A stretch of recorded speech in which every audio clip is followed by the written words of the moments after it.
Hey everybody, so I welcome you all to the second lecture of the economic crash course. Alright, so in this lecture we are going to talk about the NIA, that is your National Income Accounting. तो इसमें करना क्या है basically कि जो nation का जो income है ना वो किस तरीके से कैलकुलेट होता है, this is something will talk about बहुत ईजिली लैंग्वेज में. ओके, तो इसको सेकेंड डोज होगा हमारे ये पूरे कोर्स का. Okay, now let's move forward to the topics. क्या क्या टॉपिक्स कवर करेंगे इस लेक्चर में हम लोग. तो first topic that will cover is the GDP. ठीक है, जीडीपी क्या होता है, इसका कैलकुलेशन कैसे होता है. Then will come to the GNP. Then will talk about कि फैक्टर कॉस्ट क्या है, मार्केट प्राइस क्या होता है. आई टेल यू कि क्या होता है, जस्ट टॉपिक का नेम मैं बता रहा हूँ. Then real and nominal GDP. ये कुछ 4-5 टॉपिक्स हैं which will try to cover in this particular lecture. इस लेक्चर का प्रोग्रेशन इस तरीके से होने वाला है कि लेक्चर 2.2 एंड लेक्चर 2.3 भी होगा. Okay, so now without wasting any time let's come back to this. Okay, so the first topic is your GDP, that is your gross, that is what is your gross domestic product.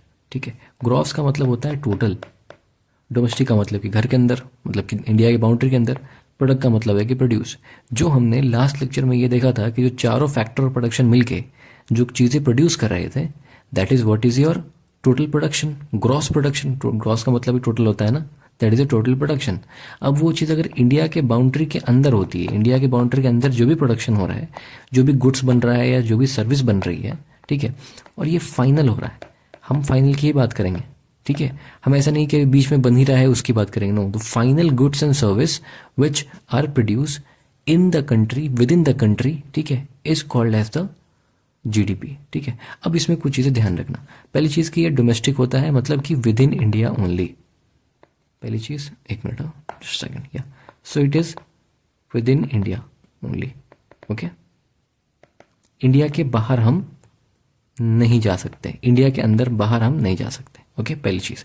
दूसरी चीज़ कि हम इसमें सिर्फ और सिर्फ final goods को count करते हैं. अगर कोई कहे कि, इसलिए जीडीपी की डेफिनेशन भी ये आती है कि the total value of final goods and services. Final, beach intermediate कभी नहीं आएगा जीडीपी में. ठीक है, ऑलवेज रिमेंबर कि फाइनल गुड ही आता है जीडीपी में. ठीक है, क्यों फाइनल गुड आता है, क्योंकि यार इंटरमीडिएट की वैल्यू हम कैसे कैलकुलेट कर पाएंगे. मैगी का एग्जाम्पल मैंने दिया था. अगर मैगी को मैं यूज़ कर रहा हूँ किसी गुड के लिए, अब बाहर जैसे 14 रुपये की मैगी अगर 40 रुपये में बिक रही है, तो मैं तो इस प्राइस को देखूंगा ना जो फाइनल मेरा मार्केट में इकोनॉमिक ट्रांजैक्शन में एंड हुआ है, ना कि इस वाले को. अगर मैं इसको कंसीडर करूंगा तब तो रियल वैल्यू मिलेगी नहीं मुझे. इसलिए will always assume the final goods और final service. Okay, alright. So यहाँ तक बात क्लियर हुई कि जीडीपी कैलकुलेट करने के लिए हम किसी भी डोमेस्टिक बाउंड्री की इंडिया के अंदर की बात करेंगे और फाइनल गुड के बारे में बात करेंगे. ओके, एंड अब यहाँ पे बात करते हैं तो वेरी इंपॉर्टेंट थिंग कि जीडीपी क्या का कैलकुलेशन कैसे होता है. Now the last lecture I told you कि पहला तो है यार इज योर इनकम मेथड. अब इनकम मेथड क्या है, इनकम मेथड कुछ नहीं है, it is the same the income earned by the 4 factors of production. ये जो हमने कल बात करी थी कि there are 4 factors of production, right. ये फैक्टर ऑफ प्रोडक्शन हमारे पास 4 थे, land, labour, capital and enterprise. इन सबको क्या मिल रहा था, रिटर्न मिल रहा था, इसको प्रॉफिट मिल रहा था, इसको क्या मिल रहा था, इसको इंटरेस्ट मिल रहा था, और इसको वेज मिल रहा था, और इसको क्या मिल रहा था, इसको रेंट मिल रहा था. ठीक है, तो ये तो इनका इनकम हुआ, इसका इनकम रेंट है, इसका इनकम वेज है, इसका इनकम कैपिटल है.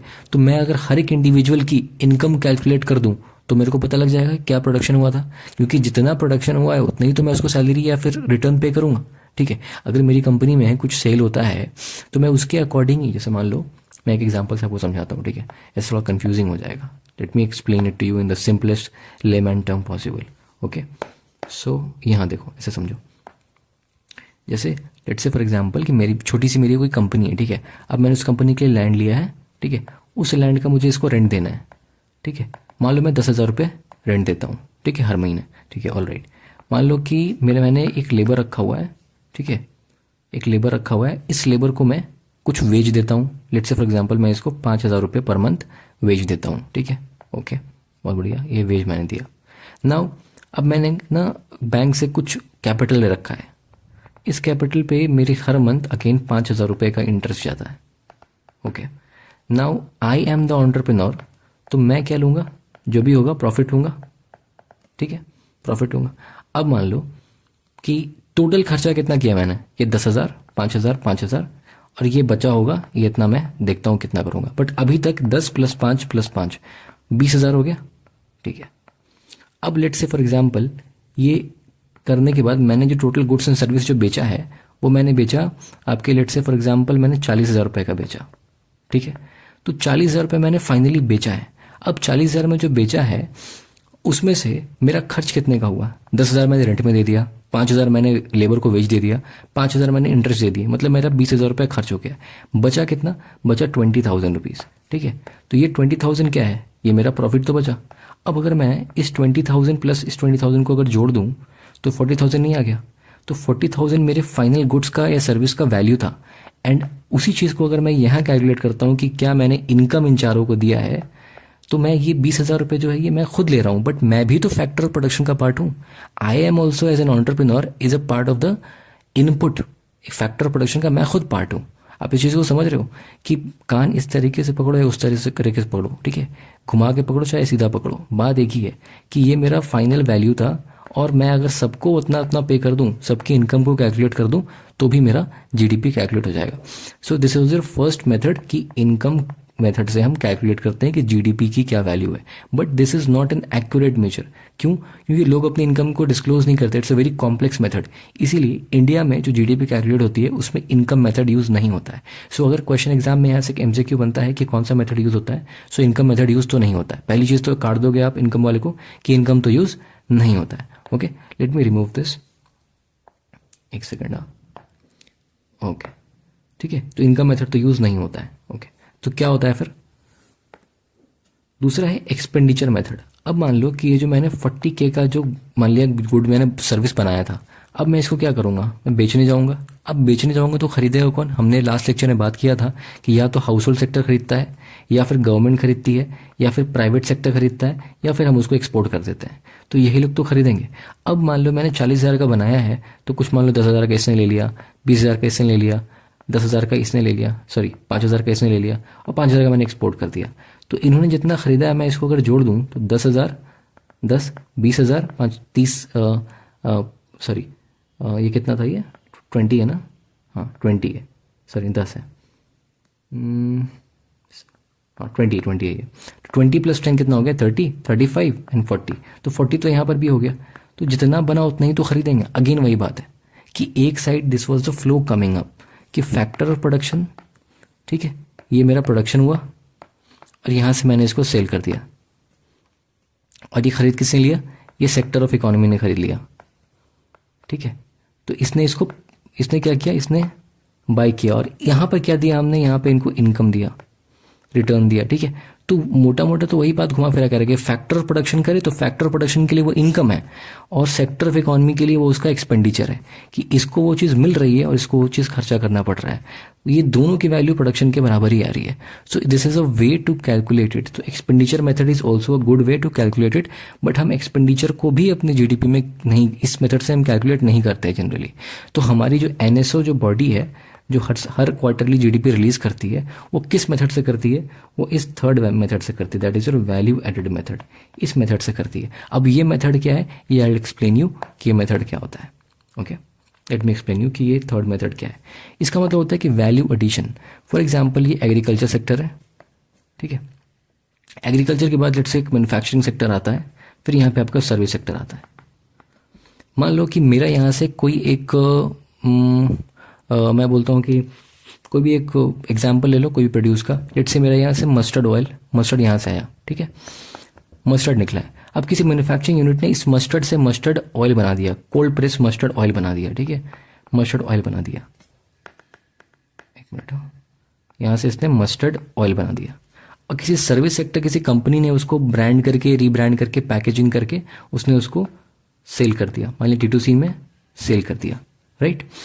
अब what is happening is that कि ये मस्टर्ड मान लिया उसने, लेट्स से फॉर एग्जांपल उसने 80 रुपये 80 रुपीज़ kg बनाया था, ठीक है। इस मैन्युफैक्चरिंग से जब इसने मस्टर्ड ऑयल बनाया तो इसने कुछ तो भी मान लो let's say for example 180 rupees kg बनाया। और ये सर्विस सेक्टर ने क्या किया, इस सर्विस सेक्टर ने क्या किया कि इसमें कुछ वैल्यू ऐड करे और इसने फाइनल कितने में बेच दिया इसको, मान लो इसने 400 रुपये kg में बेच दिया, ठीक है। तो आप एक चीज़ देख रहे हो कि हर स्टेज पे कुछ ना कुछ वैल्यू ऐड हो रहा है and the price is increasing, this is the final price, so this is the final good. तो क्या मैं अगर ये करूं कि हर स्टेज का वैल्यू जिसने इतना इतना ऐड किया है, ठीक है, उसको कैलकुलेट कर दूं, तो मेरा फाइनल वैल्यू यहाँ तक आ जाएगा, ये आ जाना चाहिए। So this is what is your value added method, कि हम हर सेक्टर ऑफ इकोनॉमी का कितना सबने वैल्यू ऐड किया है उसको कैलकुलेट कर ले, तो मेरा मोटा मोटा क्या है कि जीडीपी की वैल्यू आ जाती है। अब देखो सुनने में थोड़ा कॉम्प्लेक्स लगेगा, बट एग्जाम के लिए it is not that important कि आपसे कोई प्रोसेस पूछने वाला है। Nobody is going to ask that process. अगर ये चीज़ समझ में आ गई तो ठीक है, नहीं भी आई तो एग्जाम के लिए क्या इंपॉर्टेंट है, I just tell you that. ठीक है, ये बताना ज़रूरी था ताकि आपको एक कंसेप्चुअल क्लैरिटी रहे। अदरवाइज अगर नहीं भी आता है तो भी एग्जाम के लिए क्या इंपॉर्टेंट है, आई जस्ट टेल यू कि एमसीक्यू कहाँ से बनेगा। सो एमसीक्यू जो बनेगा ये दिस इज इंपॉर्टेंट।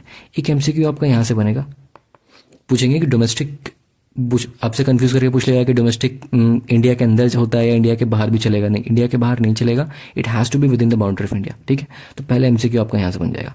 दूसरा एमक्यू क्या बनेगा कि आपसे पूछ सकते हैं कि इंटरमीडिएट गुड भी अलाउड है क्या। नहीं, इंटरमीडिएट अलाउड नहीं है, only final goods are allowed. तो एक एमसीक्यू आपका यहाँ से बन जाएगा। ठीक है, ये जो लाइनें लिखी हुई है ना, this are just for the MCQs. ठीक है, ओके। अब तीसरा एमसीक्यू कहाँ से बनेगा कि आपसे पूछेंगे कि विच मेथड इज यूज। तो मेथड कौन सा यूज होता है, तो आपका मेथड यूज होता है वैल्यू एडेड मेथड। ठीक है, इंडिया में वैल्यू एडेड मेथड यूज होता है। ठीक है, इन जीडीपी कैलकुलेशन।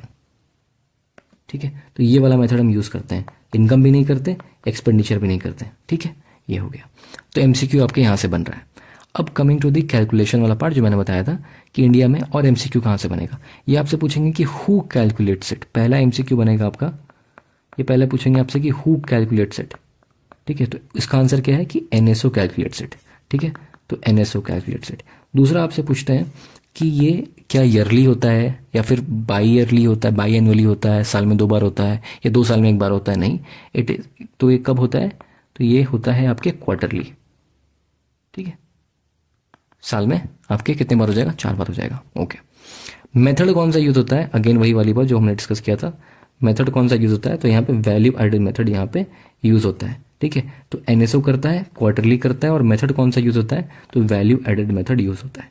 ठीक है, अब चौथा एमसीक्यू कहाँ से बनेगा आपका, वो यहाँ से बनेगा कि आपसे बोलेंगे कि क्या डायरेक्ट टैक्स इंक्लूडेड होता है। डायरेक्ट टैक्स इंक्लूडेड है, तो direct tax is not included. क्यों इंक्लूडेड नहीं है, मैं बताता हूँ क्यों नहीं है। क्योंकि आपने गुड्स एंड सर्विस प्रोड्यूस किया है, गुड्स एंड सर्विस में इनडायरेक्ट टैक्स और सब्सिडी दोनों इंक्लूडेड होता है। क्यों होता है मैं बताता हूँ आपको। Let's say for example government आती है, ठीक है, इसको ना मैं यहाँ समझाता हूँ आपको। इसको समझने के लिए पहले फैक्टर कॉस्ट और मार्केट प्राइस समझो, फिर हम यहाँ पे वापस आएंगे। ठीक है, तो इसको पहले समझो क्या होता है। टैक्स हमें पता है क्या होता है, टैक्स जो हम किसी चीज़ के ऊपर भरते हैं। सब्सिडी मतलब गवर्नमेंट देती है। अब लेट्स से फॉर एग्जांपल हमारे पास मैगी है एंड गवर्नमेंट चाहती है कि मैगी का कंजम्पशन बहुत ज़्यादा हो रहा है, तो गवर्नमेंट कहती है आके कि मैगी के प्रोडक्शन वाले को कि सर आपको ना मैगी 14 रुपये की है। ठीक है, हम चाहते हैं कि ये मैगी आप जो है कुछ तो भी है ना कि कम दाम में बेचो, तो हम क्या करते हैं, आपको 2 रुपये की सब्सिडी दे देते हैं, ये प्राइस थोड़ा सा कम कर दो आप। ठीक है, तो गवर्नमेंट इसको 2 रुपये की सब्सिडी दे देगी। ओके, और गवर्नमेंट क्या कहती है कि हम आपसे 1 रुपये का टैक्स लेंगे। ठीक है, और ये बोलेगा कि मेरा जो फैक्टर कॉस्ट है, फैक्टर कॉस्ट क्या होता है, वही आपके रॉ मटेरियल इनपुट कॉस्ट, वो जो 4 फैक्टर ऑफ प्रोडक्शन जो अपना कॉस्ट करेंगे कि लैंड का क्या कॉस्ट हो देना है, उसको रेंट कितना देना है, वेज कितना देना है, राइट, इंटरेस्ट कितना देना है, और जो एंटरप्रेन्योर को वो प्रॉफिट कितना लेगा, सब लेके इनपुट कॉस्ट आएगा। सो ये जो factor cost is nothing but the input cost incurred from the 4 factors of production. ठीक है, तो ये फैक्टर कॉस्ट मान लो कि मेरा 10 रुपये आता है। ठीक है, तो अब अगर किसी को मार्केट प्राइस की बेचना होगा मैगी का, तो मार्केट में मैगी कितनी की बिक रही है, so how they would find it, तो ये बोलेंगे कि फैक्टर कॉस्ट ले लो भैया कि कितना मेरा इनपुट कॉस्ट लगा था, उसमें से मेरे को सरकार को जो टैक्स पे करना पड़ रहा है वो जोड़ देंगे। लेकिन सरकार ने मेरे को सब्सिडी भी तो दी है, सरकार ने कहा है कि 2 रुपये सर आप माइनस करो, 2 रुपये हम आपको दे देंगे, तो मैं इसमें से सब्सिडी को माइनस कर लूँगा। ठीक है, तो ये मेरा क्या निकल के आ जाएगा, ये मेरा मार्केट प्राइस निकल के आ जाएगा कि इतने प्राइस में मार्केट में मेरा जो गुड है वो बिक रहा है। तो वही ये फॉर्मूला मैंने लिखा हुआ है यहाँ पे कि ये market price is equal two factor cost की इनपुट कॉस्ट कितना था, उसमें से सरकार को मेरे को टैक्स कितना देना था, तो मैं ऐड करूंगा ना, उसमें घर से तो नहीं दूंगा, और जितना सरकार ने बोला कि उतना कम करता हूँ आपको सब्सिडी प्रोवाइड करते हैं, उतना तो माइनस करना पड़ेगा। तो इसलिए मैंने क्या किया, मैंने यहाँ पे किया क्या कि फैक्टर कॉस्ट मेरा 10 रुपये पड़ रहा था, ओके, इसमें टैक्स मुझे 1 रुपये पे करना था, ठीक है, मैंने 1 रुपये ऐड कर दिया, और सब्सिडी सरकार ने मुझे 2 रुपये दी तो मैंने 2 रुपये माइनस कर दी। तो मेरा फाइनल वैल्यू निकले कितना आया, बताओ फाइनल वैल्यू कितनी निकल के आई मुझे? मैगी की फाइनल वैल्यू कितनी निकल के आई? ये हो गया 10 और 1 11 माइनस 2 आपके कितना हो गया 9 रुपये। तो मैगी की वैल्यू क्या होगी, कम हो गई मार्केट प्राइस। अब समझ रहे हो इस चीज़ को, सरकार ने सब्सिडी देके क्या किया, उस वैल्यू को कम करा दिया, ठीक है। So this is a thing, so this is a formula, this is a master formula जो आपको याद रखना है कि मार्केट प्राइस किसी भी चीज़ का निकालना है तो फैक्टर कॉस्ट में टैक्स ऐड कर दो और सब्सिडी माइनस कर दो। ये कोई बहुत रॉकेट साइंस है क्या याद रखने में? कोई रॉकेट साइंस नहीं, नॉर्मल सी चीज़ है, ठीक है। अब यहाँ पे व्हाट वी विल सी की, अब कमिंग बैक हियर, ठीक है, यहाँ देखो, तो यहाँ पे क्या बोला कि इनडायरेक्ट टैक्स एंड सब्सिडी का नेट ऑल्सो इंक्लूडेड है। क्यों नहीं होगा इंक्लूडेड? अगर ये मार्केट प्राइस में मैं बेच रहा हूँ तो जीडीपी जीएनपी जो भी होता है ना, ये सब के सब मार्केट प्राइस पे कैलकुलेट होता है। तो ये जब मार्केट प्राइस पे कैलकुलेट होता है तो क्या मैं net of tax and subsidy calculate नहीं करूंगा? ये जो चीज़ मैंने यहाँ पे लिखी है कि net of indirect tax and subsidy, ये इनडायरेक्ट टैक्स ही तो है। जो भी गुड्स एंड सर्विस पर टैक्स लगता है, जीएसटी लगता है, वो इनडायरेक्ट टैक्स ही होता है, राइट। तो ये उसका नेट है। नेट का क्या मतलब हुआ कि इन दोनों में से इन दोनों को मैंने दोनों का सम ले लिया, ठीक है। -2 + 1 -1, तो 10 - 1 हो गया 9, ठीक है। This is what is your net of indirect tax and subsidy. Clear है यहाँ तक ये? ठीक है। तो this is included in GST और not? Yes, this is included. This is 5th number में कि दिस इज कि सब इनडायरेक्ट टैक्स प्लस सब्सिडी, ये क्या होता है? ये yes it is included. However direct tax is not included. Direct tax का मतलब क्या? Income tax. अब मैं कितना कमाता हूँ नहीं कमाता हूँ, ये जीएसटी में क्यों ऐड होगा? जीएसटी सिर्फ गुड्स एंड सर्विस, सॉरी, ये जीडीपी में क्यों ऐड होगा?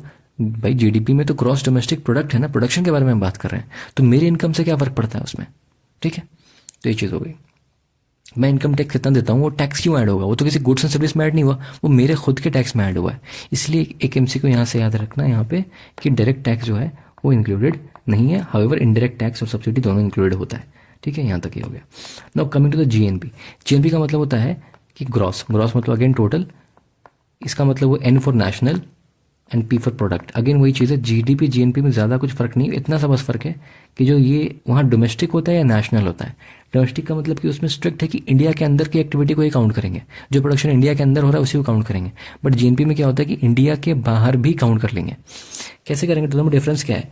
फॉर एग्जाम्पल, अगर मान लो कि गूगल का कोई ऑफिस इंडिया में है, ठीक है, तो वो इंडिया की बाउंड्री में है, तो उसमें जो भी गुड्स एंड सर्विस प्रोड्यूस होगा वो हमारे जीडीपी में काउंट होगा। आप समझिए इस बात को, क्योंकि वो प्रोडक्शन जो है वो इंडिया के बाउंड्री के अंदर में हो रहा है। ऑन दी अदर हैंड अगर मान लो कि कोई कंपनी ऐसी है जो इंडिया की कंपनी है, ठीक है, और फॉरेन लैंड में जाके काम करती है, तो वो इंडिया के जीडीपी में काउंट नहीं होगा क्योंकि वो इंडिया के बाउंड्री से बाहर चली गई, ठीक है। लेकिन हाउएवर अगर वो जो वहाँ पे जो कंपनी को ओन कर रहा है, if he is a resident of India, he is not an NRI. NRI का मतलब क्या होता है? Non resident of India. No, अगर नॉन रेसिडेंट नहीं है, अगर वो रेसिडेंट है इंडिया का, स्टिल रेसिडेंट है, अभी एनआरआई नहीं बना है, तब तक जब द मोमेंट टिल व्हेन वो एनआरआई नहीं बना है, जब तक वो रेसिडेंट है, तब तक वो उसका जो भी इनकम होगा वो इंडिया की जीएनपी में काउंट होगा, जीडीपी में काउंट नहीं होगा, ठीक है। तो यहाँ पे जीडीपी जीएनपी में इतना सा फर्क है कि जीएनपी में हम जो है अब्रॉड वाले इनकम को भी काउंट कर लेते हैं, और जीडीपी में सिर्फ और सिर्फ नेशनल इनकम को ही काउंट, जो कि डोमेस्टिक प्रोडक्ट बन रहा है इंडिया के अंदर में जो हो रहा है, सिर्फ उसको काउंट करते हैं, ठीक है। अब देखो इसमें एक फॉर्मूला से उनको क्लियर हो जाएगा कि जीएनपी इज इक्वल टू, जितना जीडीपी था वो तो था ही, net factor income from abroad. Net factor income from abroad को, इस वर्ड को मैं अगर तोड़ूं तो आप इसको समझो इस तरीके से, net factor income from abroad. ये फैक्टर इनकम तो कुछ जाना पहचाना सा वर्ड है, it is nothing but the same. Factor income क्या है? फैक्टर इनकम क्या है? Factor income is the same the income earned by the 4 factors of production. अब ये मान लो कोई हमारे यहाँ का लेबर फॉरेन में जाके काम कर रहा है, या फिर कोई हमारे यहाँ का एंटरप्रेन्योर फॉरेन में जाके बिजनेस खोल रहा है, या हमारे यहाँ के बंदे बाहर जाके ज़मीन रेंट पे दे रहे हैं, ठीक है।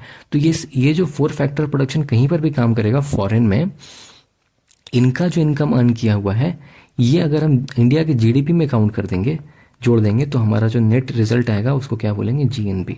यहाँ तक क्लियर है? तो ये एक क्वेश्चन मैं पूछता हूँ आपसे, क्या GNP is always greater than GDP? This is one question. If you can answer me, then answer me in the comment box. That GNP क्या जीडीपी से हमेशा बड़ा होगा, क्योंकि इस फॉर्मूला तो यही कहता है कि जीडीपी में कुछ ऐड करेंगे तो जीएनपी आएगा, मतलब जीएनपी तो बड़ा होना चाहिए जीडीपी से, राइट। तो मुझे बताओ कि क्या जीएनपी हमेशा जीडीपी से बड़ा होगा, ऑलवेज? ठीक है, let me know, I answer it later. Question solve करेंगे पीवाईक्यू टाइप्स कुछ भी, तो उसमें मैं इसको एड्रेस कर दूंगा, ठीक है। Okay, I give U a hint कि डेवलप्ड और डेवलपिंग कंट्रीज में ये अलग अलग होता है, ठीक है। इंडिया डेवलपिंग है तो इंडिया के लिए अलग होगा, और यूएस डेवलप्ड है तो उसके लिए चीज़ अलग होगी, ठीक है। तो देख के मुझे बताना। अब now coming here, factor cost and market price. यार देखो, ये जो मैंने इक्वेशन बताया ना, this is a mother equation, ये आपकी मदर इक्वेशन है, ये कहीं पर भी एप्लीकेबल हो जाएगी, ठीक है। तो मेरे को अगर मान लो ना कि मार्केट प्राइस अगर जीडीपी का कैलकुलेट करना है, तो मैं इसको क्या करूंगा कि मैं जीडीपी फैक्टर कॉस्ट डालूंगा, उसमें टैक्स ऐड कर दूंगा, ठीक है, और उसमें सब्सिडी माइनस कर दूंगा। सेम फॉर्मूला है। अगर ये चीज़ मुझे जीएनपी, कोई बोलेगा कि मेरे को मार्केट प्राइस का जीएनपी बताओ, जीएनपी का मार्केट प्राइस पे जीएनपी बताओ कि मार्केट में जीएनपी का मार्केट वैल्यू क्या है, तो मैं क्या बोलूँगा कि ठीक है भैया, अगर मुझे जीएनपी मार्केट प्राइस पे निकालना है तो मैं ऐसा करूँगा कि जीएनपी में निकालूंगा कि फैक्टर कॉस्ट पे जीएनपी क्या है, उसमें मैं टैक्स को ऐड कर दूंगा और सब्सिडी को माइनस कर दूंगा। सेम तो फॉर्मूला है, मैगी वाला ही तो फॉर्मूला है, सब में सेम फॉर्मूला यूज़ होगा, ठीक है। तो ये वही फॉर्मूला मैंने यूज़ किया हुआ है, ठीक है, यहाँ पे ये हो गया। Now coming to the real and nominal GDP. देखो, रियल नॉमिनल का मतलब क्या होता है कि रियल का मतलब रियल, ठीक है, एंड नॉमिनल का मतलब है कि एट करेंट प्राइस। रियल का मतलब है यार कि देखो कि क्या होता है कि इन्फ्लेशन हमेशा बढ़ रहा है, इन्फ्लेशन का मतलब महंगाई, जो प्राइस 10 साल पहले थी वो आज तो नहीं है। तो अगर मान लो मैं गुड्स एंड सर्विस प्रोड्यूस कर रहा हूँ, ठीक है, तो उसका प्रोडक्शन बढ़ा, तो एक तो ये चीज़ हो सकती है ना यार कि प्रोडक्शन बढ़ा, मान लो कि मैं बोला हूँ कि जीडीपी बढ़ गई इंडिया की, ठीक है, तो एक तो चीज़ ये हुआ हो गया तो प्रोडक्शन ही बढ़ गया होगा, या फिर ऐसा भी हो सकता है ना कि जो प्रोडक्शन कम बढ़ा और प्राइस ज़्यादा बढ़ गया, ठीक है। इसको एग्जांपल से मैं समझाऊँ, ठीक है यार, एग्जांपल से मैं समझाता हूँ, ठीक है, होल्ड ऑन। छोटा सा एग्जांपल कुछ ले लो यार कि लेट्स से मैंने 50 यूनिट प्रोड्यूस किया था किसी भी चीज़ का, उसका एक का वैल्यू 100 रुपीज़ था, ठीक है, ये मान लो 2011 में ऐसा हुआ था, ठीक है। तो मेरा टोटल प्रोडक्शन का वैल्यू क्या हुआ, ये रुपीज़ इतना है, टोटल कितना हो गया, ये ऑलमोस्ट 5 के रुपीज़ हो गया, ठीक है। अब 2021 में क्या हुआ कि मैंने इस यूनिट को 100 कर दिया, ठीक है, अब प्राइस को मैंने 110 बढ़ाया, ठीक है। अब इस चीज़ को समझ रहे हो? तो अब कितना हो गया ये आपके कुछ तो भी 11 के आसपास में हो गया, ठीक है। 2022 में मैंने क्या किया, 2022 में मैंने क्या किया कि इस यूनिट को, ये यूनिट 50 ही रही, ठीक है, और ये जो प्राइस है, ये प्राइस आपके 200 हो गया, तो ये आपका 10,000 हो गया। तो एक चीज़ आप ऑब्जर्व कर पा रहे हो इस चीज़ में, मैं क्या ऑब्जर्व करने को कह रहा हूँ कि यहाँ पर वैल्यू बढ़ गई, ये 5,000 सही है, 10,000 हो गया, बट यहाँ पे प्रोडक्शन नहीं बढ़ा, प्रोडक्शन सेम रहा। प्रोडक्शन दोनों केस में क्या हुआ कि सेम रहा, यहाँ और यहाँ प्रोडक्शन सेम रहा, बट क्या हो गया, प्राइस बढ़ गया। तो दिखने में तो लग रहा है कि ये जो टोटल वैल्यू है ना, जीडीपी है, बढ़ गई, जीडीपी टाइप्स तो है, ये ग्रॉस डोमेस्टिक प्रोडक्ट की तो है, फाइनल प्रोडक्शन का कॉस्ट है, ये वैल्यू है। तो यहाँ तो दिख रहा है 5,000 10,000 हो गया, बट क्या एक्चुअल में प्रोडक्शन ज़्यादा बढ़ा है? प्रोडक्शन ज़्यादा नहीं बढ़ा। हमें डिफरेंस होता है प्रोडक्शन ज़्यादा बढ़ने से। What we would desire is कि प्रोडक्शन ज़्यादा बढ़े, ना कि प्राइस ज़्यादा बढ़ जाए। इसीलिए हम क्या करते हैं कि रियल और नॉमिनल दोनों टर्म्स में कैलकुलेट करते हैं चीज़ों को, ठीक है। रियल का मतलब है कि हम एडजस्ट, इन्फ्लेशन से एडजस्ट कर लेते हैं कि एक क्या होता है ना, हम एक बेस ईयर सेलेक्ट कर लेते हैं, ठीक है, कि भैया उसके रिलेटिव ही हम बात करेंगे। तो करंट बेस ईयर जो है 2011 में हमने सेलेक्ट किया हुआ है कि इस टाइम के प्राइस पे तो रियल जीडीपी कैलकुलेट करना होगा। तो हम क्या करते हैं कि हम बेस ईयर का प्राइस ले लेते हैं और करंट जो है आज का प्रोडक्शन ले लेते हैं कि आज कितना प्रोड्यूस हुआ। समझ रहे हो इस चीज़ को, ठीक है। और नॉमिनल में क्या करते हैं कि जो प्राइस है वो भी करंट लेते हैं, प्राइस भी आज का लेंगे, और जो प्रोडक्शन है वो भी आज का लेंगे, ठीक है, वो भी करंट लेंगे। समझ आ रही है ये चीज़? तो हमें क्या होता है कि नॉमिनल वैल्यू जो आती है वो आज के हिसाब से आती है कि प्राइस भी आज का है, जैसे ये वाला वैल्यू है, जैसे कि आज का प्रोडक्शन और आज का प्राइस, ठीक है, कल का प्रोडक्शन कल का प्राइस, दोनों हम प्रेजेंट में ही बात कर रहे हैं।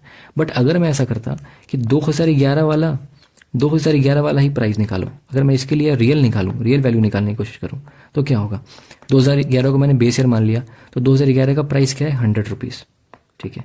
और मैं क्या कर रहा हूँ, मैं जो यूनिट है वो 2022 का कैलकुलेट कर रहा हूँ, ठीक है। 2022 का कितना प्रोडक्शन हुआ है, 200 हुआ है, तो यहाँ देखो, मुझे मैं बताओ कि यहाँ पे अब टोटल वैल्यू कितनी आ गई, अब यहाँ पे आपकी कुछ वैल्यू जो आई वो 20,000 रुपये आ गई। क्यों आई? क्योंकि देखो आप यहाँ पे इस चीज़ को कि मेरा दाम जो है, दाम ज़्यादा है और मेरा यूनिट भी डबल ट्रिपल हो गया, इसलिए मेरा यह जो ये है ये 4 टाइम्स हो गया, तो ये इंक्रीज़ हो गया।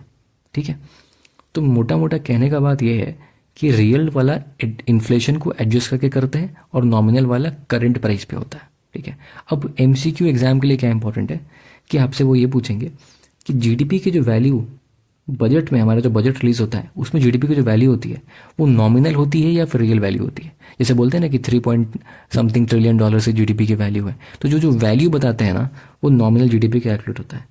This is your first MCQ, यहाँ से बनेगा एमसीक्यू। दूसरा बोलेगा, कहते हैं ना कि जीडीपी की ग्रोथ रेट नेगेटिव में जा रही है, कोविड के टाइम नेगेटिव में चली गई थी, 6%, 7%, इस तरह का जीडीपी का ग्रोथ रेट है। वो जो ग्रोथ रेट बता रहे हैं ना, वो ग्रोथ रेट क्या है, वो रियल जीडीपी पे कैलकुलेट होता है। तो ग्रोथ रेट जो है वो रियल जीडीपी पे आपकी कैलकुलेट होगी। तो 2 चीज़ आपकी एमसीक्यू के लिए इंपॉर्टेंट है कि जो जीडीपी की वैल्यू है वो नॉमिनल पे कैलकुलेट होगी और जीडीपी की जो ग्रोथ रेट है वो रियल पे कैलकुलेट होती है। ठीक है, ये क्लियर हो गया। अब एक जो फॉर्मूला ध्यान रखना है कि अब मेरे से कोई पूछे कि रियल जीडीपी और नॉमिनल जीडीपी में क्या डिफरेंस है, तो भैया रियल जीडीपी में, नॉमिनल में मैंने इन्फ्लेशन ऐड किया हुआ है, नॉमिनल में मैंने इन्फ्लेशन पहले से ऐड किया हुआ है, क्योंकि मैं प्राइस बढ़ा के आज के प्राइस में ले रहा हूँ और हमेशा प्राइस कुछ ना कुछ बढ़ा तो रहेगा ही है ना यार।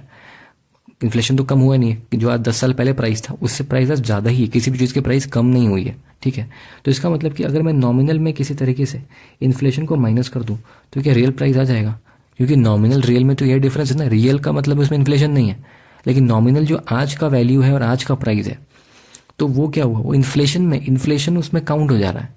लेकिन मैं अगर रियल वैल्यू चाहता हूँ तो मैं उसमें से इन्फ्लेशन को माइनस कर दूँ तो रियल वैल्यू आ जाएगी, उसकी कोर वैल्यू आ जाएगी। Right, so that is why ये फॉर्मूला जो आपका ये नॉर्मल सा फॉर्मूला है। ठीक है, याद रखने में कोई दिमाग नहीं लगाना होगा आपको। ठीक है, ओके, बाकी चीज़ें तो क्लियर है यहाँ पे रियल नॉमिनल जीडीपी में। ठीक है, now this is one important thing which I will tell you कि ये यहाँ से आपका ना एमसीक्यू बनेगा एग्जाम में, and it's very very conceptual, it's very very conceptual. ठीक है, तो पहले कुछ चीज़ें मैं मैथमेटिकली आपको समझा देता हूँ कि ग्रोथ रेट क्या होता है। ठीक है, ग्रोथ रेट क्या होता है, रेट में जब भी रेट निकालना होता है हम चेंज निकालते हैं। ठीक है, तो change in GDP divided by GDP and into 100, ये आपको ग्रोथ रेट होता है। तो जीडीपी, चेंज जीडीपी का मतलब क्या होता है, जीडीपी फाइनल माइनस जीडीपी जिस ईयर का हम निकालना चाहते हैं, let's say GDP initial upon GDP initial into 100। अब इस फॉर्मूले से मैं कुछ चीज़ समझने की कोशिश करूँ आप। ठीक है, पहली चीज़ कि अगर मैंने कहा कि ये ग्रोथ रेट पॉजिटिव है, कहेंगे जीडीपी की ग्रोथ रेट मेरी, अगर जीडीपी की ग्रोथ रेट अगर पॉजिटिव है तो इसको पॉजिटिव होने के लिए ये क्वांटिटी पॉजिटिव होनी पड़ेगी, क्योंकि ये चेंज है, इसको पॉजिटिव होना पड़ेगा।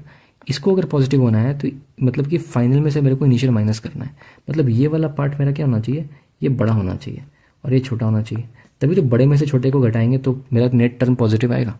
ठीक है, तो मतलब मेरी फाइनल जीडीपी की वैल्यू क्या होनी चाहिए, ज़्यादा होनी चाहिए। मतलब कि जो पिछले साल जीडीपी था और जो आज जीडीपी है, आज की जीडीपी पिछले साल जीडीपी से ज़्यादा होनी चाहिए अगर मेरे को ग्रोथ रेट पॉजिटिव चाहिए। बस समझ आई। तो इस चीज़ में आपको क्या समझना है कि रियल जीडीपी जो है आपका इंक्रीज होना चाहिए, रियल जीडीपी इंक्रीज होना चाहिए। अब ये जो भी ग्रोथ रेट की बात कर रहे हैं, मैंने आपको बताया कि यहाँ पे जब भी हम ग्रोथ रेट के बारे में बात करते हैं तो यहाँ पे रियल जीडीपी ही काउंट करते हैं, यहाँ पे नॉमिनल की बात नहीं आएगी। ठीक है, नॉमिनल कभी भी आपको सही आंकड़ा नहीं देगा, क्योंकि नॉमिनल में हमेशा इन्फ्लेशन है। भाई मेरे को कैसे पता पड़ेगा कि प्रोडक्शन बढ़ा है या प्राइस बढ़ गया है। ठीक है, इसलिए हम जब भी ग्रोथ रेट के बारे में बात करेंगे, रेट निकालना होगा तो रियल जीडीपी पे बात करेंगे। ठीक है, तो अगर कोई कहता है कि मेरे को ना कि जीडीपी में इकोनॉमिक ग्रोथ हुई है, ग्रोथ का मतलब क्या है कि जो ग्रोथ रेट है वो पॉजिटिव होना चाहिए। अब ग्रोथ रेट जब पॉजिटिव है, ठीक है, तो ये पॉजिटिव मतलब कि ये चेंज पॉजिटिव होगा, चेंज पॉजिटिव मतलब फाइनल वैल्यू ज़्यादा होनी चाहिए, मतलब आज की वैल्यू कल की वैल्यू से ज़्यादा होनी चाहिए। इसका मतलब कि जो प्रीवियस ईयर से अभी वाला जीडीपी का वैल्यू ज़्यादा होना चाहिए, मतलब कि रियल जीडीपी का जो फिगर है वो हर साल ईयर ऑन ईयर क्या होना चाहिए, इंक्रीज होना चाहिए, in order for the economy to have a positive growth rate. Clear है यहाँ तक? ओके। तो अगर कोई कहता है कि एक क्वेश्चन आ जाए कि for the GDP of a country to increase, ठीक है, या फिर for the growth of an economy of a country which conditions are necessary to be true, ठीक है, तो पहला वो ऑप्शन देगा कि क्या कि रियल जीडीपी मस्ट इंक्रीज, ठीक है। Yes, real GDP must increase, मैंने बताया कि ईयर ऑन ईयर हमेशा कि इस ईयर का पिछले ईयर से ज़्यादा होना चाहिए, तो ये स्टेटमेंट इज राइट कि रियल जीडीपी मस्ट इंक्रीज। दूसरा बोलेगा कि rate of real GDP growth should be positive. Yes, rate should be positive, यही तो रेट है। रेट पॉजिटिव ही नहीं हुआ, जो बढ़ने का रेट पॉजिटिव नहीं हुआ, तो मैं कैसे बोलूँगा? अगर रेट नेगेटिव हो गया मतलब क्या है कि ये वैल्यू छोटी है और ये वैल्यू बड़ी है, मतलब कि आज की वैल्यू कम हो गई, कल की वैल्यू ज़्यादा थी, तो मेरा ग्रोथ कहाँ हुआ? मैं तो रिसेशन में चला गया। ठीक है, ये चीज़ हुई। और तीसरा आपसे ऑप्शन पूछेगा कि क्या nominal GDP must increase? No, nominal GDP may और मे नॉट इंक्रीज। यार ऐसा भी हो सकता है कि प्रोडक्शन बढ़ा है बट प्राइस डिक्रीज हो गया, कुछ भी हो सकता है ना। तो ये प्राइस पे फ्लक्चुएशन है, इसलिए हम नॉमिनल की बात ही नहीं करेंगे। हमने रियल में एक बेस प्राइस फिक्स कर दिया है, अब मेरे को जो भी आंकड़े मिलेंगे वो सही मिलेंगे। ठीक है, तो एक इकोनॉमिक ग्रोथ को होने के लिए क्या क्या चीज़ें नेसेसरी है कि रियल जीडीपी ग्रोथ होना चाहिए और ग्रोथ रेट जो है वो पॉजिटिव होना चाहिए। ठीक है, मैथमेटिकली क्लियर है? Okay, this is conceptual thing, that's why I am stressing very much on it. Now coming to the recession, अगर ये इकोनॉमिक ग्रोथ के बारे में बात करी हमने, अब कमिंग टू द उल्टा, the opposite of it, that is recession. अगर इकोनॉमी में रिसेशन आता है तो चेंज इन रियल जीडीपी जो है वो नेगेटिव हो जाएगा। अगेन देखो सेम चीज़ है, यही डेल्टा जो जीडीपी है, डेल्टा जीडीपी अपॉन जीडीपी, ये रेट तो है, सेम रेट है ग्रोथ रेट। अब ये रेट अगर नेगेटिव हो गया, अगर रेट नेगेटिव मतलब क्या कि जीडीपी ऑफ दिस ईयर, ठीक है, GDP 2 minus GDP 1 upon GDP 1, ये वाली पार्ट नेगेटिव हो गई, ये पार्ट नेगेटिव हुआ। ये नेगेटिव कब होगा? जब ये वाली चीज़ छोटी होगी और ये वाली चीज़ बड़ी होगी, मतलब कि जो नेक्स्ट ईयर का जीडीपी है वो छोटा है और जो प्रीवियस ईयर का जीडीपी है वो बड़ा है। मतलब क्या हो गया? जीडीपी की वैल्यू क्या हो गई? कम हो गई। कम हो गई तो मतलब कि ग्रोथ रेट नेगेटिव चला गया। नेगेटिव चला गया तो फिर क्या हो गया? इकोनॉमी जो है रिसेशन में चली गई। ठीक है, तो रिसेशन में ग्रोथ रेट क्या होता है? नेगेटिव होता है एंड रियल जीडीपी नेगेटिव होगा। अगेन मैं फिर से रिपीट करता हूँ कि ये जो भी जीडीपी की हम बात कर रहे हैं, we are talking about the real GDP, we are not talking about the nominal GDP, क्योंकि नॉमिनल जीडीपी कभी भी ग्रोथ रेट में यूज़ नहीं करेंगे क्योंकि वो एक्चुअल फिगर नहीं देता है। Okay, so with this I will try to wrap this lecture. If you have any doubt, do let me know. I'll try to address them. I'll try my best to make you understand in the simplest way possible according to my understanding. If there is anything left you want to ask, कोई doubt है, मेरे से feel free to ask. Okay, so we'll be meeting in the next lecture. Till then, keep working and let's crack it.